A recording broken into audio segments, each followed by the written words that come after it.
Hoy tenemos aquí con nosotros a don José Barrionuevo, como todos ustedes saben, ministro del Interior. Tal vez el cargo más delicado en cualquier gobierno. Él acaba de apuntarse un buen tanto con la limpia liberación del directivo del Atlético de Bilbao, Juan Pedro Guzmán, y después de haber pasado semanas más que borrascosas con el llamado caso Zabalza, con las luchas internas policiales y con un sinfín de problemas que serían capaces de quitar el sueño, yo creo, a cualquier español.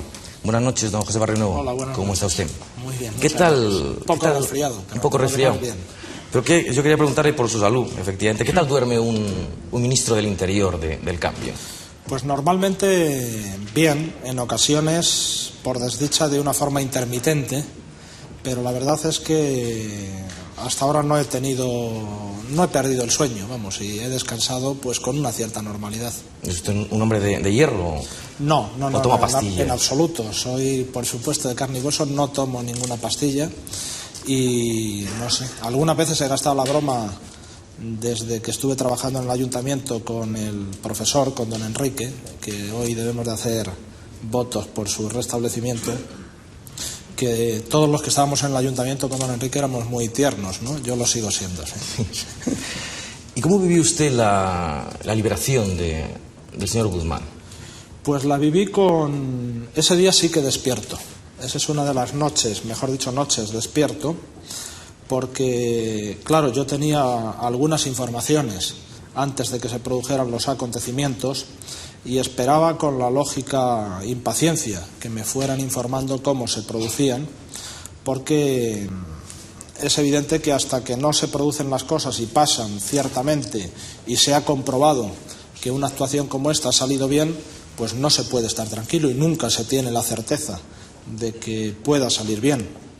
Entonces, esa noche, pues algunos de mis más próximos colaboradores, y entre ellos pues la persona que llevaba muy directamente esta operación, que era el director de la Seguridad del Estado, se habían desplazado a Bilbao. Habíamos estado antes conversando y viendo los distintos detalles de todo esto y nos mantuvimos en contacto telefónico constante y bueno, pues había algunas incidencias dentro de la tensión normal de esta noche pues que reflejaban que son ciertamente curiosas algunas de ellas. Por ejemplo, en la zona en donde se pensaba que podía estar el señor Guzmán, porque se actuó en varios puntos distintos, no en un solo punto en esa noche, pero en la zona donde había más indicios de que pudiera estar, que es justamente donde se encontró, pues había bares cercanos y eso retrasó también pues el despliegue de la policía, porque no sé si todos los días, pero al menos ese día alguno de los bares cerró bastante tarde y naturalmente pues querían hacerlo con el correspondiente sigilo para que no... Y pese a las incertidumbres que usted alude, ¿ustedes se decidieron a filmar la operación?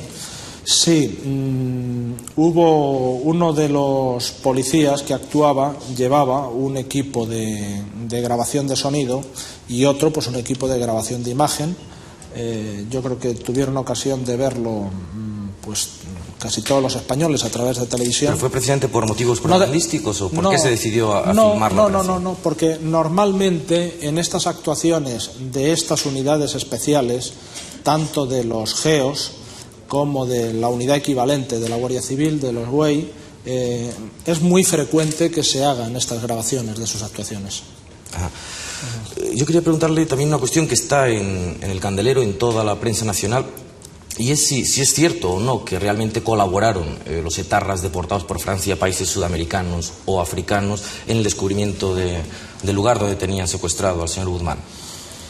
Bueno, yo creo que es obvio, pienso que para todo el mundo, que absolutamente en todos los detalles de la investigación policial no se puede entrar, porque eso por sí solo constituye otra información policial que puede ser valiosa para otras oportunidades que esperemos que no se presenten nunca. Ahora, básicamente ha sido expuesto por el director de la Seguridad del Estado y la investigación básica se estableció en base a una hipótesis que él mismo realizó, y es la de que el punto donde habían tenido a otros dos secuestrados anteriores, el señor Lipperheide y el señor Ryan, que como saben posteriormente fue asesinado, no había sido descubierto y en ninguna de las diligencias que se habían realizado, pues de hechos o de acontecimientos posteriores, nunca había salido este lugar. Y se estableció como una hipótesis inicial la de que sería posible, bastante posible, que estuviera en este mismo lugar, porque les daría una cierta seguridad de que la policía no llegaría a él, porque se había utilizado en otras ocasiones en acontecimientos muy graves y no había sido descubierto. Y partiendo de esa hipótesis inicial, pues hizo un trabajo, un estudio muy minucioso de todos los indicios que habían quedado resultantes de estos dos secuestros. Y se trataron de actualizar estos indicios y diríamos de remozar o de refrescar estas informaciones pues con las más recientes que ha ido obteniendo la policía con posterioridad a estos dos acontecimientos. Y de ahí se llegó a una determinación con bastante aproximación, no con certeza total, reitero, con bastante aproximación de dónde pudiera estar el señor Guzmán, dónde podrían retener al señor Guzmán. Y en esa noche se practicaron unas detenciones de un matrimonio que resultó, de dos matrimonios, pero uno de ellos resultó que eran los titulares del local donde luego estaba hecho el refugio o cárcel del pueblo, como le llaman. Y en esa segunda detención se comprobó que, entre otros, tenían documentación relativa al señor Guzmán, entre otras la foto esta que ha salido publicada en algunos sitios y alguna documentación suya, incluso sus carnés de directivo del Athletic estaban en eso. Eso naturalmente pues provocó ya una alegría y al mismo tiempo una preocupación. Se vio que la pista que se seguía era segura, que estaba allí. Todavía hubo que registrar 3 lonjas distintas hasta dar con la que efectivamente estaba, pero se vio que la pista era segura y esto al mismo tiempo pues daba una tensión adicional porque al ir aproximándose naturalmente pues no se sabe bien qué es lo que puede pasar y cómo pueden reaccionar estas personas. Afortunadamente los funcionarios de policía que intervinieron, en este caso de los GEOs y particularmente su comandante, pues hicieron una labor muy profesional que es bastante bien conocida. Ustedes a través de televisión también reprodujeron la grabación de sonido, porque eso sí se oía. Si le parece alguna otra cuestión, porque tengo un montón de cuestiones que me gustaría plantearle. Quizá a veces pienso yo que hay una cierta curiosidad con estos temas en general y quizá por eso me extiendo, pero le pido disculpas. Yo retrotrayéndome un poco en el tiempo y volviendo al tema que realmente fue un quebradero de cabeza en su ministerio, como fue el caso Zapalza, yo quería preguntarle cuál fue un momento más duro para usted y para su ministerio, el de la desaparición del cuerpo o el del hallazgo del cadáver. ¿Qué momento se vivió más dramáticamente? Bueno, es difícil, los dos son de gran dramatismo, ¿no? Es difícil evaluar. ¿Usted cree que es un asunto zanjado ya por completo? No, por completo no, pero en buena medida sí.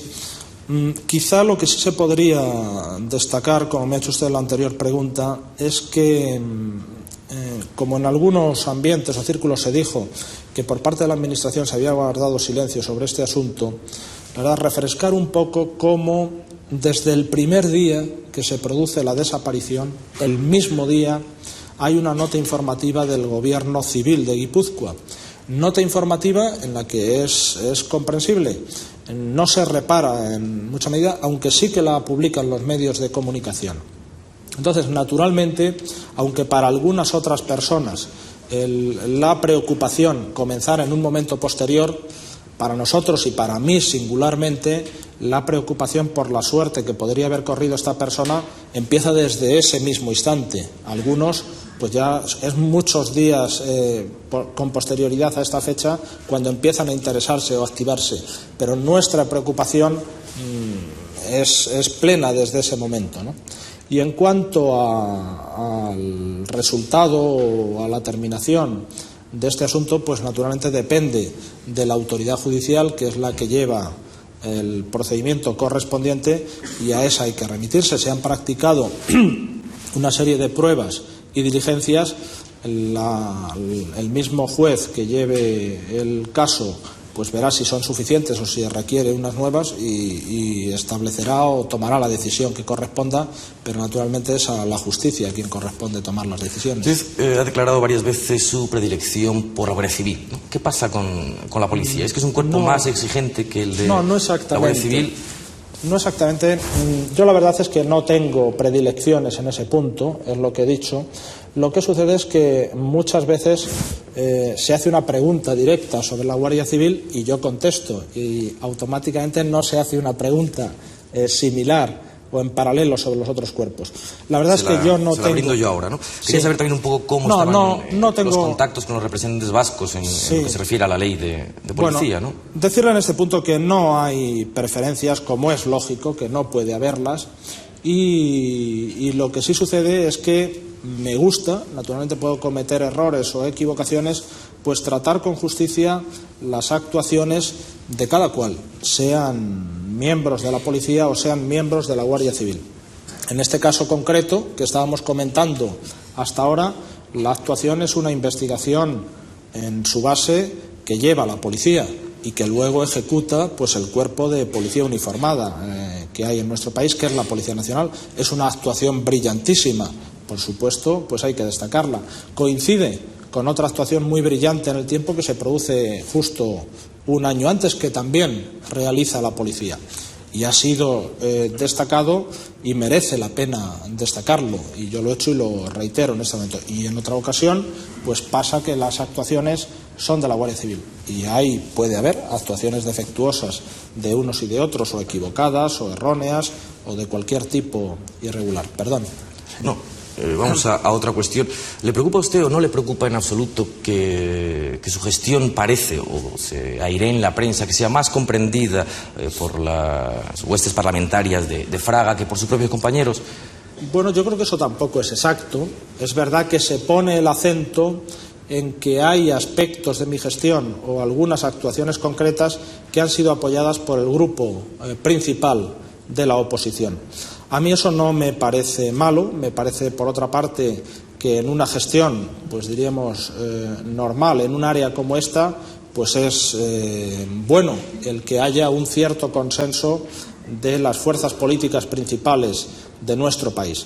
El apoyo sustancial al Gobierno y a todos sus miembros viene, obviamente, del Partido Socialista, que es el que tiene la mayoría en nuestro país, en las cámaras en este momento, y al que yo pertenezco. Si ocasionalmente hay un apoyo a mi gestión de algún otro grupo parlamentario, además de la permanente que me prestan mis compañeros del Grupo Socialista, pues sean bienvenidos. Quería preguntarle también, usted estará, por supuesto, no solamente informado, sino que, claro, usted la habrá autorizado el viernes que viene, dentro de 2 días, y convocada en Madrid una manifestación contra la ley antiterrorista en la que se piden los carteles que llenan las paredes de Madrid su dimisión. Usted efectivamente ha autorizado como ministro esa manifestación. ¿Usted tendría algo que responder a las peticiones de estos manifestantes o de los convocantes? No, yo pienso que a lo mejor alguno de mis familiares va a esa manifestación porque se sentirían satisfechos de que tuvieran éxito en sus propuestas. ¿No se vive a gusto en un ministerio como vive usted? Bueno, no demasiado, pero quisiera también hacer algo que no... Y es que no se tome eso como una queja, porque la verdad es que estoy plenamente voluntario donde estoy, nadie me ha obligado, y me parece a veces un poco pueril y desde luego falso esas declaraciones que se hacían al menos en otro tiempo, ¿no? Que se estaba en los puestos políticos con una gran voluntad de servicio y yo me estoy sacrificando y tal. Es evidente que el sitio donde yo estoy no es de los más cómodos, pero desde luego quiero dejar constancia que estoy plenamente voluntario y lo asumí, quizás sin saber exactamente dónde me metía, pero pensando que sí que lo sabía.